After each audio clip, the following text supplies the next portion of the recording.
Halo Sobat Film, bertemu lagi bersama saya yang kembali akan membahas alur singkat film secara singkat, padat, dan tentunya tanpa basa-basi. Dan film yang akan kita bahas kali ini berjudul Kidnapping Mr. Heineken yang dirilis pada tahun 2015. Tanpa banyak bacot, bagaimana kalau kita langsung saja ke TKP.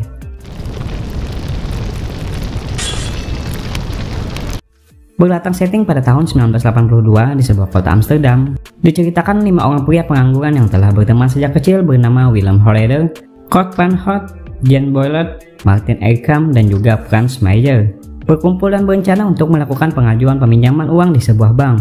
Namun sayangnya, karena mereka tak memiliki sesuatu yang tak bisa dijaminkan, dan juga tempat tinggal mereka yang berada di daerah yang banyak dihuni orang liar, negosiasi pun berjalan tak mulus. Satu-satunya cara untuk memuluskan pengajuan itu, mereka semua diminta untuk mengatasi para penghuni liar yang berada di tempat tinggal mereka. Merasa kecewa, mereka berlima pun langsung bergegas pergi ke area yang dihuni oleh orang-orang liar tersebut, dan kemudian mencoba mengusir mereka semua dengan cara yang begitu barbar.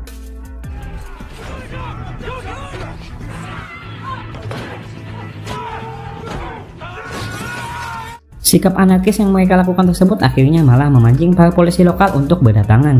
Alhasil, mereka berlima pun akhirnya diamankan. Namun untungnya nasib mereka tak berakhir di dalam penjara, dikarenakan para penghuni bangunan tersebut yang tak ingin memperpanjang masalahnya. Setelah itu, Kurt pulang dan bertemu dengan istrinya yang bernama Sonya, yang sekaligus merupakan adik dari sahabatnya yang bernama Willem. Dijelaskan Sonya ternyata saat ini sedang hamil.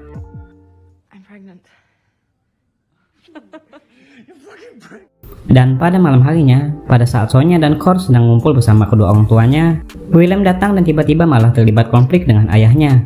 Dikarenakan Willem yang sering mengejek ayahnya yang dulu pernah bekerja di sebuah tempat penghasil bir terbesar bernama Heineken. Melihat ayahnya yang sedang kesal itu, Willem kemudian pergi dan mengajak Kurt untuk berkumpul bersama teman-teman CS-nya untuk membicarakan suatu bisnis sambil menikmati suasana pergantian tahun. Dalam pertemuan yang berlangsung di atas sebuah kapal kecil tersebut, Kurt ternyata berniat untuk mengajak teman-temannya tersebut untuk melakukan hal ekstrim, yaitu melakukan sebuah penculikan besar kepada seorang pria kaya bernama Freddy Heineken, yang tak lain adalah seorang bos besar dari perusahaan bir terbesar bernama Heineken, yang dulunya juga merupakan bekas tempat kerja ayahnya Willem. Pada awalnya, semua temannya tersebut keberatan dengan rencana gila dari Kurt tersebut. Namun setelah Kurt menyebutkan tentang peluang untuk mendapatkan uang yang besar begitu tinggi, semuanya pun akhirnya menyetujuinya. Besoknya mereka semua pun kembali berkumpul untuk menyiapkan semua keperluan yang dibutuhkan untuk menjalankan misi tersebut, seperti beberapa senjata dan juga keperluan lainnya. Sampai pada akhirnya Willem datang dan memperingatkan mereka semua tentang resiko dan juga pembelajaran yang harus mereka pahami dalam menjalankan misi berat tersebut. Sebagai langkah awal, mereka semua pun berniat untuk merampok sebuah bank, untuk mendapatkan dana yang nantinya akan mereka butuhkan untuk melancarkan aksinya. Sesuai rencana, aksi nekat itu pun akhirnya mereka lakukan. Dan beruntungnya mereka berhasil melakukannya dengan begitu mudah, meski pada awalnya mereka harus berhadapan dengan beberapa polisi yang mengejarnya.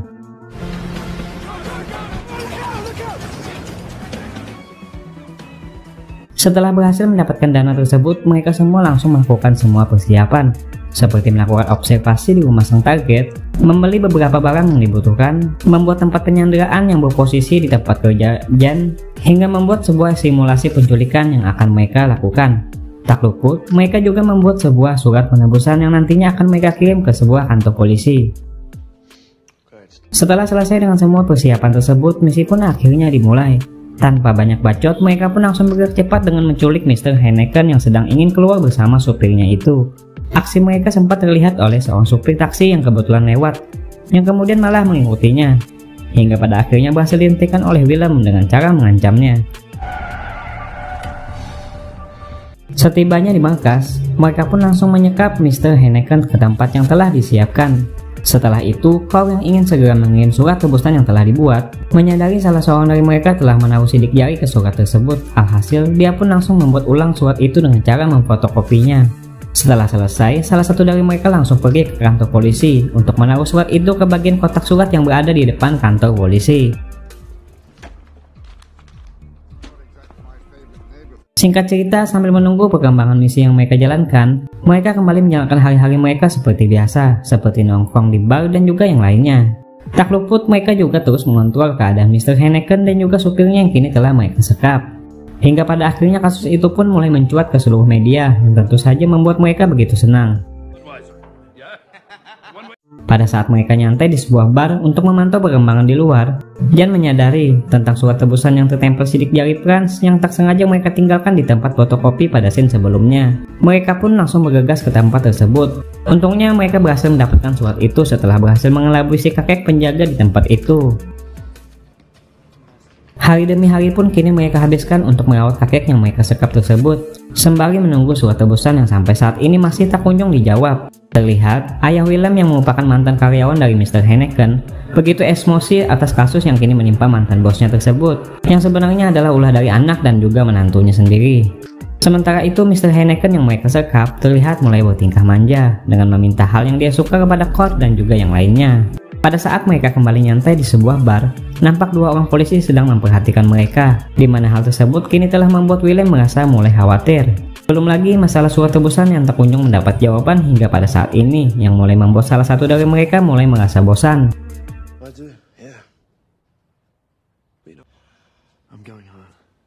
Tak ada pilihan lain, Kurt dan Willem pun akhirnya mencoba dengan cara lain, yaitu dengan cara membuat sebuah surat tebusan baru yang langsung ditulis oleh tangan Mr. Heineken, lengkap dengan foto dirinya yang kini dalam keadaan tersekap. Tak hanya itu, Kurt juga berinisiatif dengan sengaja membuka kedua pintu antara Mr. Kurt dan juga supirnya, dengan tujuan untuk mendengarkan percakapan mereka dari jauh.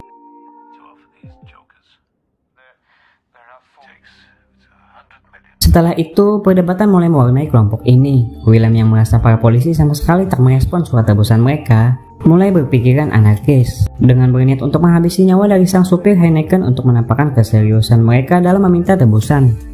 Walau aksinya tersebut sempat ditentang oleh Jan, Willem tetap maju untuk melakukannya.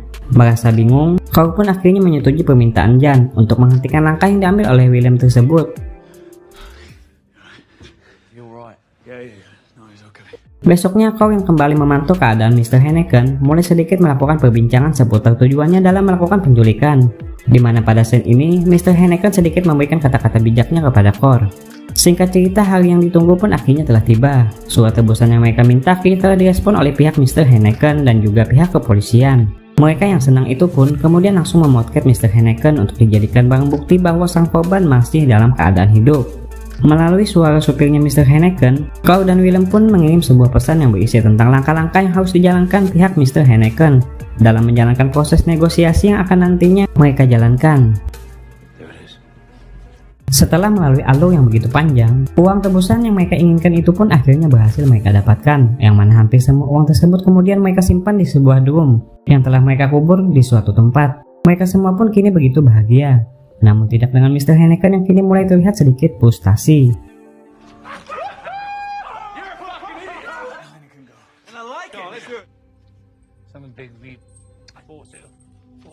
Di tempat lain, Kurt dan yang lainnya yang saat ini ingin pergi ke suatu tempat, tiba-tiba diikuti oleh seseorang yang mereka duga sebagai polisi. Merasa khawatir, mereka semua pun mencoba kabur dari kejaran orang tersebut, dan untungnya mereka berhasil melakukannya. Situasi panik pun kini mulai dirasakan oleh kelompok kecil ini. Merasa khawatir dengan uangnya, Kurt dan Willem pun kemudian pergi untuk mengambil uang yang telah mereka simpan tersebut. Sampai pada akhirnya mereka semua pun kembali bertemu lagi untuk langsung membagikan uang tersebut. Brick yang telah mendapatkan jatahnya langsung disuruh pergi oleh Kurt.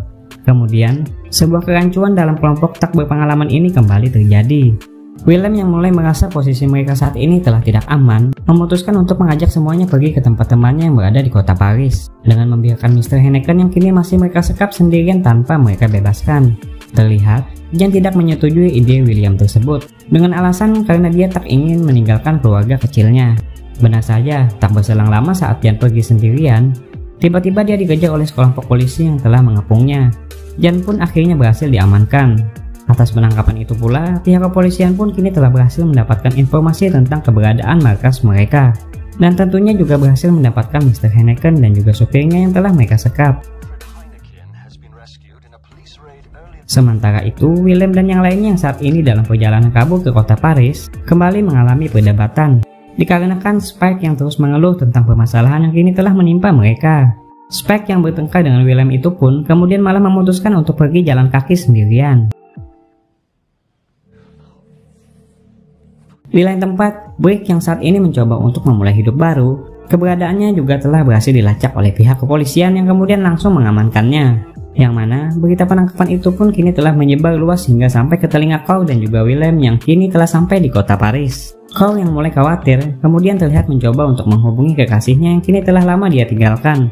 Namun sayangnya niatnya tersebut ditentang oleh Willem yang tak ingin posisi mereka diketahui oleh pihak berwajib. Singkat cerita, Willem dan Cole kini telah sampai di rumah temannya. Di tempat ini mereka akhirnya mengetahui tentang Spike yang kini telah memutuskan untuk menyerahkan diri ke kantor polisi.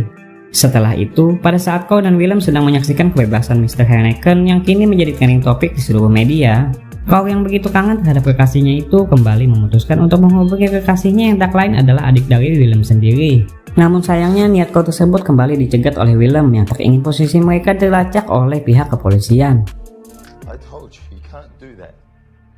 Setelah itu, rasa rindunya yang tak tersampaikan itu pun kini telah membuat Cole terbayang-bayang suatu momen pada saat dia dan kekasihnya sedang memimpikan suatu hal saat mereka masih bersama. Cole yang tak sanggup menahannya kemudian menghubungi seorang teman kekasihnya untuk meminta bantuan agar bisa berbicara dengan kekasihnya tersebut di suatu tempat yang jauh melalui sebuah telepon umum. Namun sialnya saat mereka sedang asik mengobrol untuk melepaskan rindu, aksinya tersebut malah diketahui dan dipergoki oleh Willem yang menyaksikannya secara langsung. Tak ada pilihan, Cole pun terpaksa melanjutkan percakapan itu meski hal tersebut kini telah membuat Willem begitu emosi. Menyadari situasi berbahaya akan datang, Willem pun mengajak Cole untuk segera bergegas pergi bersama dirinya saat ini juga. Namun sialnya, baru saja mereka ingin pergi, sekelompok polisi akhirnya berdatangan dan kini telah berhasil mengepung mereka berdua. Tak ada pilihan lain, mereka berdua pun akhirnya kini memutuskan untuk menyerah. Film pun akhirnya selesai. Di bagian kredit dijelaskan awal mula penyebab kenapa kelompok ini bisa dicurigai sebagai para tersangka, yang tak lain adalah dari sebuah tip yang diberikan seseorang kepada pihak kepolisian. Dijelaskan tidak diketahui apa isi dari tip tersebut. Begitu juga dengan pengirimnya yang sampai pada saat ini terus dirahasiakan oleh pihak kepolisian. Kemudian, Mr. Heineken dijelaskan telah meninggal pada tahun 2003 setelah kembali berhasil membuat penemuan di bidang keamanan yang kembali membuat namanya begitu naik. Tak lupa, profil para kelompok yang menculiknya pun juga ditampilkan. Seperti Jan, diketahui telah mendapatkan vonis penjara selama 12 tahun. Brick yang divonis selama 8 tahun penjara. Spike yang mencoba kabur ke Paraguay, hingga akhirnya berhasil kembali ditemukan dan kembali menjalankan sisa tahanannya. Dan juga Cole dan Willem yang kini harus rela mendapat vonis penjara selama 11 tahun. Namun sayangnya, Cole dijelaskan telah koit akibat dari seseorang yang tak dikenal telah menembaknya pada tahun 2003. Di bagian akhir juga dijelaskan bahwa hampir setengah dari uang yang mereka simpan di dalam tanah pada scene sebelumnya kini telah menghilang dan tak ada lagi satupun yang mendapatkannya alias telah gaib. Benar-benar ending yang begitu mengagumkan. Nah, bagaimana menurut kalian tentang film ini? Terima kasih saya ucapkan karena telah bersedia mampir dan juga menonton alur singkat film yang saya sajikan. Dan seperti biasa, sampai jumpa lagi di video selanjutnya. Bye.